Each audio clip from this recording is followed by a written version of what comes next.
નમસ્તે વિદ્યાર્થી મિત્રો, હું વૈભવી દવે આપનું ઓનલાઈન લેક્ચરમાં હાર્દિક સ્વાગત કરું છું. ઇકોનોમિક્સનું પહેલું જ ચેપ્ટરના અમુક ટોપિક એટલે કે પારિભાષિક શબ્દો છે એનું આપણે અગાઉના લેક્ચરમાં જોઈ ગયા હતા. આજનો આપણો ટોપિક છે કે અર્થશાસ્ત્રનો વિષય પ્રવેશ, કે અર્થશાસ્ત્ર શું કામ ઉદ્ભવ્યું છે, ક્યાંથી આવ્યું છે, કોણે કોણે એના વિશે કેવી કેવી રજૂઆત કરી છે, કયા કયા અર્થશાસ્ત્રીઓ, કયા અર્થશાસ્ત્રી અર્થશાસ્ત્રને કઈ રીતે રજૂ કરે છે, એ બાબતો આજે આપણે આજના ટોપિકમાં જોવાની છે. તો માનવી છે, આપણને ખ્યાલ જ છે કે બુદ્ધિશાળી પ્રાણી છે, તો એની આસપાસ જે કાંઈ પણ ઘટનાઓ બને છે, જે વ્યવહારો થાય છે, પરિસ્થિતિ જે આજુબાજુની છે એને સમજવા, એનું વિશ્લેષણ કરવા માટે થઈને અર્થશાસ્ત્ર રચવામાં આવેલું છે. સમાજ વ્યવસ્થા હોય, રાજ્ય વ્યવસ્થા હોય કે અર્થવ્યવસ્થા હોય, એનું વિશ્લેષણ કરવા માટે થઈને, એનું વર્ગીકરણ કરવા માટે થઈને અર્થશાસ્ત્ર છે એ રચવામાં આવેલું છે. અર્થશાસ્ત્ર છે એ જેના આજુબાજુની પરિસ્થિતિઓ છે એના દ્વારા જે સમસ્યાઓ ઉદ્ભવતી હોય છે, તો એના માટે થઈને નિર્ણયો લેવા, બુદ્ધિપૂર્વકની વિચારણા, એ બાબતો અર્થશાસ્ત્રની અંદર દર્શાવેલી હોય છે. હવે આપણે જોઈએ તો અર્થશાસ્ત્રનો સામાન્ય અર્થ, કે જે સામાન્ય ભાષામાં અર્થશાસ્ત્ર કોને કહેવાય, તો પહેલાં સૌપ્રથમ જોઈએ તો અર્થ એટલે શું, અર્થ એટલે શું અને શાસ્ત્ર એટલે શું, એ બંનેને અલગ અલગ જોઈએ ને તો સરળતાથી ખબર પડી જશે કે અર્થશાસ્ત્ર શું છે.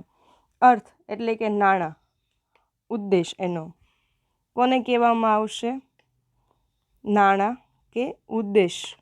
એટલે આપણે જે કાંઈ પણ પ્રવૃત્તિઓ કરીએ છીએ તો એની આજુબાજુનું જે જ્ઞાન છે એ અર્થમાં આવશે, કે નાણાં કેવી રીતે મેળવવા, નાણાંનો ઉપયોગ ક્યાં કરવો, કયા કાર્યો કરવાથી આપણને નાણાં મળશે, આપણો કામ કરવાનો ઉદ્દેશ. ઘણી વખત એવું હોય છે કે નાણાં સિવાયનો બીજો ઉદ્દેશ હોય, આપણો પોતાનું કંઈક હિત હોય, સમાજ માટેનું કંઈક કામ કરવાની પદ્ધતિ હોય, કંઈક વિચારણા હોય, તો એ ઉદ્દેશ.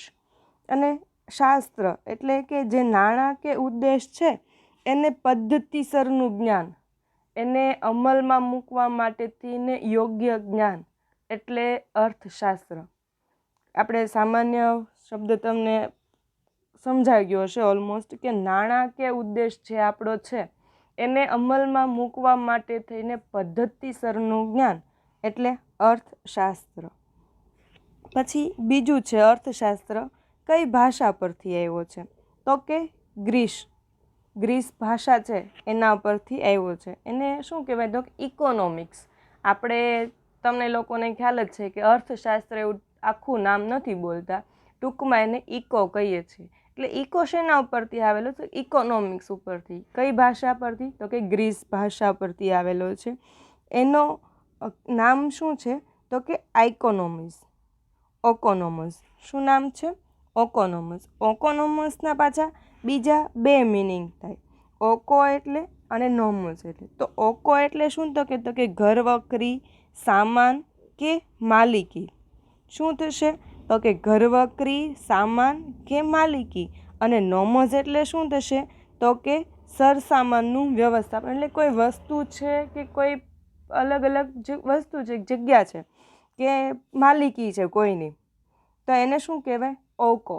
અને નોમિસ એટલે કે જે સામાન વસ્તુ છે એનું યોગ્ય રીતે ગોઠવણી કરવી, એનું વ્યવસ્થાપન કરવું. આ જે માલ છે, માલિકી છે, વસ્તુ છે, ઉદ્યોગ છે, ધંધો છે, તો એનો તમે કેવી રીતે ઉપયોગ કરો છો, કેવી રીતે એની ગોઠવણી કરો છો, એને શું કહેવાય, અર્થશાસ્ત્ર કહેવાય. ઓકોનોમિઝમ એટલે ઇકોનોમિક્સ. ત્યાર પછીની નેક્સ્ટ છે કે અર્થશાસ્ત્ર છે એનો અલગ અલગ અર્થ થાય છે. સંસ્કૃત ભાષામાં અર્થશાસ્ત્રનો અર્થ અર્થાત ઘણું બધું, પણ અહીંયા આપણે શું છે, કંઈક મેળવવું. શું થાય છે, કંઈક મેળવવું એટલે નાણાં મેળવવા કે ઉદ્યોગો માટેનો સામાન મેળવવો, મતલબ કંઈક મેળવવાની વસ્તુ છે કે આપણી આજુબાજુ જે કાંઈ પણ પ્રવૃત્તિ થાય છે, જે કાંઈ પણ કાર્યો થાય છે એમાંથી કંઈક મેળવવું, તે શું છે? અર્થશાસ્ત્ર છે. હવે ઇકોનોમિક્સ છે એટલે કે ઇકોનોમિક્સ છે, એનું હું તમને એક ઉદાહરણ આપું તો કે ઘરવકરી, સામાન કે માલિકી અને સરસામાનનું વ્યવસ્થાપન એટલે એની ગોઠવણી કરવી. તો એ બંને વચ્ચે એક સમાનતા છે કે એક્ઝામ્પલ તરીકે તમે લઈ લો માર્કર પેન. માર્કર પેન એટલે એ માલિકીની છે, કોઈ વ્યક્તિની હશે, કોઈ એનો સામાન છે, પણ એને રેગ્યુલર યુઝ કરવા માટે થઈને એની અંદર ઇંક પૂરવી એ એનું વ્યવસ્થાપન છે. તો કેટલા પ્રમાણમાં ઇંક પૂરવી, કેવી રીતે એનો યુઝ કરવો, તો આ શું છે? વ્યવસ્થાપન છે, એની ગોઠવણી છે કે એના પર વિચારણા કરી કે બહુ ઝાઝી ઇંકે ન પૂરાય, ઓછી ઇંકે ન પૂરાય કે બીજી કોઈ કંપનીની પણ ન પૂરાય, જે માર્કર છે એને લગતી જ એની ઇંક પૂરવી. તો એક એનું ઉદાહરણ હતું. હવે આપણું છે કે અર્થશાસ્ત્રનું ભારતીય ચિંતન કે અર્થશાસ્ત્રની ભારતની અંદર ઘણા બધા વ્યક્તિઓએ ઘણી બધી વ્યાખ્યાઓ આપેલી છે, પણ એમાંથી આપણે અમુક અર્થશાસ્ત્રીઓની વ્યાખ્યાઓ લઈ લઈએ. તો સૌથી પહેલી વ્યાખ્યા છે તો કે કૌટિલ્યએ એના અર્થશાસ્ત્રમાં રજૂ કરેલી. ક્યારે રજૂ કરેલી છે? તો કે 2500 વર્ષ પહેલાં, આશરે છે 2500 વર્ષ પહેલાં કૌટિલ્ય છે એના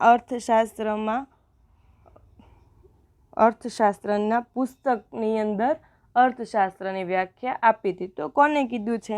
તો કે મનુષ્યની વૃત્તિ અર્થ છે, મનુષ્યના વસવાટવાળી ભૂમિ પણ અર્થ છે, પૃથ્વીના લાભપાલનનો ઉપયોગ દર્શાવતું શાસ્ત્ર એટલે કે મનુષ્ય જે કામ કરે છે, કામ કરવાની જે વૃત્તિ છે એ વૃત્તિને અર્થ કીધું છે.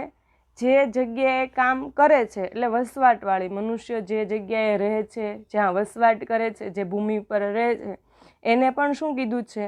અર્થ કીધું છે.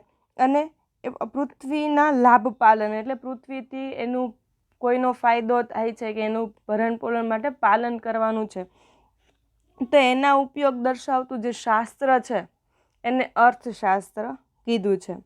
તમારે 1 માર્કની અંદર પૂછી શકાય છે વ્યાખ્યા કે કૌટિલ્યના મતે અર્થશાસ્ત્રની વ્યાખ્યા આપો. તો શું લખવાનું આવે કે મનુષ્યની વૃત્તિ અર્થ છે, મનુષ્યના વસવાટવાળી ભૂમિ પણ અર્થ છે અને તેવી પૃથ્વીના લાભપાલનનો ઉપયોગ દર્શાવતું શાસ્ત્ર એટલે અર્થશાસ્ત્ર. કોના મતે? કૌટિલ્યના મતે. હવે અર્થશાસ્ત્ર છે ને એ પાછું આપણા ભારતનું તેને 2 વિભાગમાં વહેંચી દીધું છે, પૂર્વનું અર્થશાસ્ત્ર અને પશ્ચિમનું અર્થશાસ્ત્ર. તો પૂર્વના અર્થશાસ્ત્રની અંદર કઈ કઈ બાબતો દર્શાવવામાં આવી છે? તો કે હિસાબી વ્યવહારો, રાજધર્મ, રાજકોષની વૃદ્ધિ, કરવેરા, દંડ અને રાજ્યનો અર્થ, રાજ્યના ખર્ચાઓ છે એ બાબતો એની અંદર પૂર્વના એટલે કે મહાભારત છે એવા જે સમયગાળો હતો ત્યારે શું દર્શાવવામાં આવતું હતું કે હિસાબી વ્યવહારો કેટલી છે, રાજ્યને આવક થાય છે, કેટલા રાજ્યને ખર્ચાઓ કરવા પડે છે, રાજધર્મ શું છે, રાજકોષ એટલે કે રાજા પાસે જે પોતાની મિલકતો મૂડી હોય એનું પ્રમાણ, કરવેરા દંડ કેવી રીતે છે પ્રજાને આપવો છે, કરવેરા કેટલા પ્રમાણમાં વસૂલ કરવા છે. તો આ બધી બાબતો અર્થશાસ્ત્રની અંદર આવતી હતી, પણ કોના? પૂર્વના.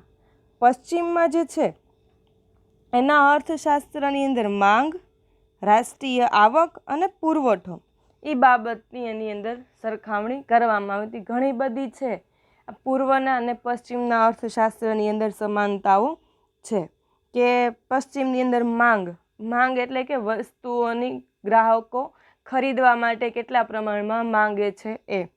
રાષ્ટ્રીય આવક એટલે કે વસ્તુઓ ઉત્પાદન કરવા માટે થઈ અને કેટલી આવક મળે છે એક વર્ષ દરમિયાન, જે કાંઈ પણ વસ્તુઓ ઉત્પાદન થઈ છે એમાંથી કેટલી આવક થાય, અલગ અલગ રીતે રાષ્ટ્રીય આવકો ગણવામાં આવતી હોય છે એ. પુરવઠો એટલે જથ્થો, કે કેટલો આપણી પાસે જથ્થો છે તો એનું કેટલા પ્રમાણમાં માંગ છે, જો અછત હોય તો એના ભાવમાં વધારો ઘટાડો કરવો, એવી પરિસ્થિતિ બધું એની અંદર એ આવશે. હવે જોઈએ તો કે પશ્ચિમના અર્થશાસ્ત્રનો ઉદ્ભવ અને વિકાસ. પશ્ચિમનું જે અર્થશાસ્ત્ર છે એ ક્યારે એનો ઉદ્ભવ થયો, એનો વિકાસ કઈ રીતે થયો? તો કે ઔદ્યોગિક ક્રાંતિ બાદ, શ્રમ વિભાજન અને વિશિષ્ટીકરણ બાદ 1776માં એડમ સ્મિથ એટલે કે અર્થશાસ્ત્રના પિતા તરીકે ઓળખવામાં આવે છે. એક માર્કમાં આ પણ ક્વેશ્ચન પૂછી શકે છે કે અર્થશાસ્ત્રના પિતા કોને કહેવામાં આવે? તો કોને કહેવામાં આવશે? એડમ સ્મિથને અર્થશાસ્ત્રના પિતા કહેવામાં આવે. ઔદ્યોગિક ક્રાંતિ બાદ એટલે કે ઉદ્યોગોમાં વધારો કરવામાં આવ્યો, ઉદ્યોગોને પ્રોત્સાહન આપવામાં આવ્યું, એવા સમયની અંદર શ્રમ વિભાજન અને વિશિષ્ટીકરણ. શ્રમ વિભાજન, વિશિષ્ટીકરણ અગાઉના લેક્ચરમાં આપણે એના ટોપિક જોઈ ગયા છે. વિશિષ્ટીકરણ એટલે કે જેની જે વિભાગમાં જે ક્ષેત્રની અંદર પોતાની આવડત છે એ ક્ષેત્રમાં એને આગળ મોકલવાનું છે, એને પ્રગતિ થાય, એનો વિકાસ થાય એવા કાર્યો કરવાના છે. અને શ્રમ વિભાજન એટલે કામ કરવાની વહેંચણી કરી દે, જે વ્યક્તિ જેટલો સમય જેમ કામ કરે છે એને એટલા પ્રમાણમાં એનું કામ સોંપવું. ત્યારે છે પશ્ચિમના અર્થશાસ્ત્રનો ઉદ્ભવ થયો હતો. કોણે કર્યો હતો? તો કે એડમ સ્મિથે, એટલે એને અર્થશાસ્ત્રના પિતા કહેવામાં આવે છે. એમણે એક પુસ્તકની લખેલું છે, an inquiry into the nature and causes of the wealth of nation. એટલે ટૂંકમાં છે એના પુસ્તકનું નામ શું થશે? તો કે wealth of nation. Wealth of nation પુસ્તકની અંદર અર્થશાસ્ત્રની એમણે વ્યાખ્યા આપેલી છે કે ઉત્પાદક શ્રમ દ્વારા ઉત્પન્ન થયેલા ભૌતિક સંપત્તિના ઉત્પાદન, વપરાશ અને વિનિમયનો અભ્યાસ કરતું શાસ્ત્ર. જો આની અંદર તમે જુઓ તો કઈ બાબતો લીધેલી છે? તો કે ઉત્પાદક શ્રમ દ્વારા ઉત્પન્ન થયેલા ભૌતિક સંપત્તિના સાધનો, એટલે કે ઉત્પાદક કરનાર છે વ્યક્તિ છે, જેને નાણાં મેળવવા છે, તો એ કામ કરવા માટે તેને શ્રમનો ઉપયોગ કરશે, કંઈક પ્રવૃત્તિ કરશે અને એના દ્વારા વસ્તુ ઉત્પાદન કરશે અને વપરાશ એને ઉપયોગ માટે થઈને મૂકશે, એના બદલામાં વિનિમય કરશે. કોઈક વ્યક્તિ, આ ઉદાહરણ તરીકે લઈ લઈએ આપણે, કોઈ ધંધો છે કે કોઈ પેઢી છે તો એની અંદર શ્રમ કરી અને વસ્તુનું ઉત્પાદન કરશે, ત્યાર પછી એનો વિનિમય કરશે, વપરાશ માટે થઈને મૂકશે અને એના બદલામાં આવક મેળવશે. તો આ જે આખી પ્રવૃત્તિ થાય છે એની જે વિગતો દર્શાવતું શાસ્ત્ર છે એ શું છે? અર્થશાસ્ત્ર. કોના મતે છે? તો કે એડમ સ્મિથના મતે. એટલે આ જે ઉત્પાદન, વિનિમય, વપરાશ, આ બધી વસ્તુઓ છે તો એના લીધે એને સંપત્તિનું શાસ્ત્ર પણ તરીકે ઓળખવામાં આવે છે. એક માર્કમાં એ પણ પ્રશ્ન પૂછાઈ શકે છે કે એડમ સ્મિથના અર્થશાસ્ત્રને કયા શાસ્ત્ર તરીકે ઓળખવામાં આવે? તો કયું કહેવાનું છે? સંપત્તિનું. ઉત્પાદક શ્રમ દ્વારા ઉત્પન્ન થયેલી ભૌતિક સંપત્તિના ઉત્પાદન, વપરાશ અને વિનિમયનો અભ્યાસ કરતું શાસ્ત્ર. જે વસ્તુ ઉત્પાદન કરે છે એ સંપત્તિનું, ભૌતિક વસ્તુઓનું એનું ઉત્પાદન કરી પછી એનો વપરાશ કરે અને એનો વિનિમય મેળવે, એટલે એના બદલામાં છે કંઈક બીજી વસ્તુઓ મેળવે, નાણાં છે કે અલગ અલગ જે રીતે સાટા પદ્ધતિ હોય તો બીજી વસ્તુઓ મેળવે, નહીંતર નાણાં મેળવે. ત્યાર પછી છે આલ્ફ્રેડ માર્શલ. એણે છે અર્થશાસ્ત્રની વ્યાખ્યા આપેલી છે 1890માં. એનું પુસ્તકનું નામ છે પ્રિન્સિપલ ઓફ ઇકોનોમિક્સ. શું નામ છે? Principal of economics. 1890માં છે એમણે પોતાની વ્યાખ્યા આપેલી છે. આલ્ફ્રેડ માર્શલ અને પ્રોફેસર રોબિન્સ છે, આ બંનેના અર્થશાસ્ત્રની થોડી ટીકાઓ થયેલી છે. શું કામ? એ આગળ હું તમને કહું છું. પણ ટીકાઓ થયેલી છે કે સર્વસામાન્ય અને સ્વીકૃતિ નથી આપવામાં આવી, એની અંદર કંઈક ખામીઓ રહેલી છે. હવે પહેલાં આપણે એની વ્યાખ્યા જોઈએ. આલ્ફ્રેડ માર્શલના મતે તો કે અર્થશાસ્ત્ર માણસની રોજિંદી જિંદગીના અર્થશાસ્ત્રના વ્યવહારોનો અભ્યાસ કરે છે, જેમાં તે ભૌતિક ચીજવસ્તુઓના વપરાશની સુખાકારી મેળવે છે. એટલે કે આપણે રોજબરોજના જે વ્યવહારો કરીએ છીએ, વસ્તુઓ કમાવવા માટેથી ને આવક મેળવવા માટેથી, નાણાં મેળવવા માટેથી, એટલે કે કોઈ જગ્યાએ ધંધો, ઉદ્યોગ હોય કે કોઈ કર્મચારી કંઈક કામ કરતો હોય તો એ રોજ ત્યાં કામગીરી કરે છે, એના વ્યવહારોનો અભ્યાસ કરે છે કે કેવી રીતે કામગીરી કરે છે, કેટલું ઉત્પાદન કરે છે, કેવા વ્યવહારો કરે છે, અને એમાંથી ભૌતિક ચીજવસ્તુઓના વપરાશથી સુખાકારી મેળવે કે એમાંથી જે વસ્તુઓનો ઉપયોગ કરે છે એમાંથી પોતાને કેટલી લાભ મળે છે, એમાંથી પોતાને કેટલું સુખ મેળવે છે. આની જે વિગતો જાણવાનો અભ્યાસ કરતું શાસ્ત્ર એટલે અર્થશાસ્ત્ર. આલ્ફ્રેડ આમર્સ એટલે કલ્યાણલક્ષી, કે તમે જે વસ્તુઓનો ઉપયોગ કરો છો એમાંથી સુખ મેળવો છો તો એમાં તમારું કલ્યાણ છે, એટલે કલ્યાણલક્ષી અર્થશાસ્ત્ર છે. એની ટીકા શું છે કે એને ખાલી માત્ર સુખાકારી પર જ ધ્યાન આપેલું છે કે ઘણી વસ્તુનો આપણે ઉપયોગ કરતા હોય તો આપણને એ સમયે એનો લાભ નથી દેખાતો, તે આપણને નુકસાનકારક લાગતું હોય, પણ લાંબા ગાળે એમાં આપણું હિત હોય તો એ બાબતને ધ્યાનમાં લેતું નથી, એટલે એ એની એક ટીકા છે. ત્યાર પછીનો નેક્સ્ટ ટોપિક છે રોબિન્સના મતે અર્થશાસ્ત્રની વ્યાખ્યા જોઈએ તો એણે ક્યારે આપેલી છે તો કે 1931માં છે અર્થશાસ્ત્રની વ્યાખ્યા આપેલી છે. એના પુસ્તકનું નામ છે nature and signification of economics. શું નામ છે? Nature and significance of economics નામનું પુસ્તક છે. એની અંદર એણે અર્થશાસ્ત્રની વ્યાખ્યા આપેલી છે. ક્યારે? 1931માં. શું કીધું છે જોઈએ. અર્થશાસ્ત્ર એ માણસ પોતાના જરૂરિયાત અને વૈકલ્પિક ઉપયોગો ધરાવતા સાધનો વચ્ચે કેવી રીતે મેળ બેસાડે છે તેની વર્તણૂકનો અભ્યાસ કરતું શાસ્ત્ર, કરતું વિજ્ઞાન એટલે અર્થશાસ્ત્ર. રોબિન્સન એટલે કે માણસ છે પોતાની જરૂરિયાતો પૂરી કરવા માટેથીને, કે માની લો કે કોઈ વિદ્યાર્થી છે તો એને સ્કૂલ કે કોલેજ જવા માટે થઈને બહુ લાંબો રૂટ હોય તો એને કોઈ વ્હીકલની જરૂરિયાત હોય, કોઈ વાહનની જરૂરિયાત હોય, તો એ જ્યાં સુધી 10મું 12મું ભણે છે ત્યાં સુધી સાયકલ લઈને આસાનીથી જઈ શકે છે, પણ કોલેજમાં આવે તો એવા સમયે સ્વાભાવિક છે કે સાયકલ લઈને જવું થોડુંક ઓકવર્ડ પડે વિદ્યાર્થીઓ માટે થઈને. તમારું જ ઉદાહરણ આપું છું એટલે તમને ઝડપથી ટોપિક સમજાય છે માટે થઈને. તો એ જવા માટે થઈને 10-12 સુધી દેટ્સ ઓકે કે એ જઈ શકે છે, પણ કોલેજમાં ને એવી આવે તો એનો વૈકલ્પિક ઉપયોગ કે સાયકલની જગ્યાએ શેમાં જવા માટે તૈયાર થશે? ગાડી લઈને જશે કે બસમાં છે કે એમાં ટ્રાવેલિંગ કરશે કે કેમાં કરશે? તો એ વૈકલ્પિક જે ઉપયોગ ધરાવતું સાધન છે એની વચ્ચે કેવી રીતે મેળ બેસાડે છે, એટલે કે એ શું પ્રવૃત્તિ કરે છે વૈકલ્પિક ઉપયોગો કરવા માટે થઈને, એનું જે આખી વર્તણૂકનો અભ્યાસ કરે એને શું કહેવાય? અર્થશાસ્ત્ર. રોબિન્સના મતે કે પોતાની જરૂરિયાતો અને વૈકલ્પિક ઉપયોગો ધરાવતા સાધનો વચ્ચે કેવી રીતે મેળ બેસાડે છે તે વર્તણૂકનો અભ્યાસ કરતું વિજ્ઞાન. વિજ્ઞાન એટલે મેં તમને અગાઉ કીધું હતું કે એના સિદ્ધાંતો. વિજ્ઞાન એટલે વિશિષ્ટ જ્ઞાન. જરૂરિયાતો છે વસ્તુ કે સેવા અને એનું નાણાંમાં વિનિમય. ત્યાર પછીનું નેક્સ્ટ વ્યાખ્યા આપેલી છે સેમ્યુલસે.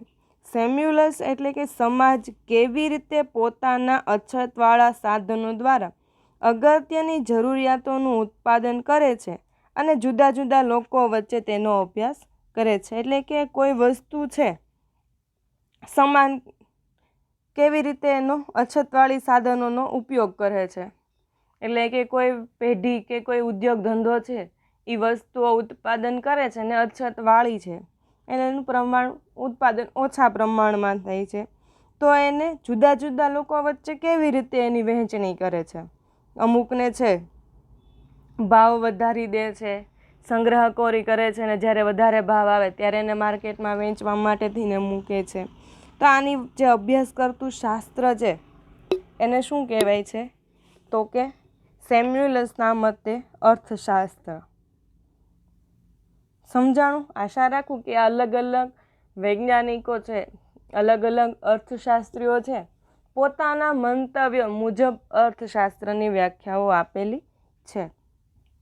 ખૂબ અગત્યના એક માર્કમાં પ્રશ્ન પૂછાય એવા હું અત્યારે તમને ખાલી પ્રશ્નો એક વખત કહી દઉં છું કે કૌટિલ્ય છે એના મતે અર્થશાસ્ત્રની વ્યાખ્યા આપો. ત્યાર પછીનું નેક્સ્ટ થાય કે અર્થશાસ્ત્રના પિતા કોણ છે, સંપત્તિના અર્થશાસ્ત્રની વ્યાખ્યા કોણે આપેલી છે, કલ્યાણલક્ષી અર્થશાસ્ત્રની વ્યાખ્યા કોણે આપેલી છે. આ બધા પ્રશ્નો તમારે છે એક એક માર્ક્સની અંદર પૂછાઈ શકે એવા છે. હવે આની પછીના નેક્સ્ટ ટોપિકમાં નવા વિડીયો સાથે મળશું.